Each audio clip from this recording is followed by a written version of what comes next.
Hello guys, in today's video I will be showing you how to fix Infinity Nikki bug problem. So the answer is easy, just go to the settings and then scroll down to the apps section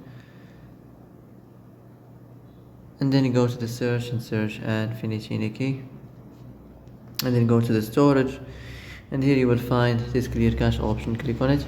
Now you can go check it if it worked, and if it didn't you can try to restart your phone or turn the Wi-Fi off and on, or the Bluetooth or the airplane mode. Also you can try to clear data, but be careful. If you clear data, all this application's data will be deleted. This includes all files, the settings, the accounts, the databases, etc. So be careful if you want to clear your data.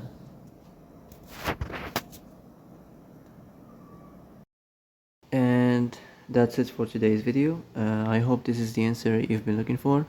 If you like this video, don't forget to like and subscribe, and see you in the next video. Thanks for watching.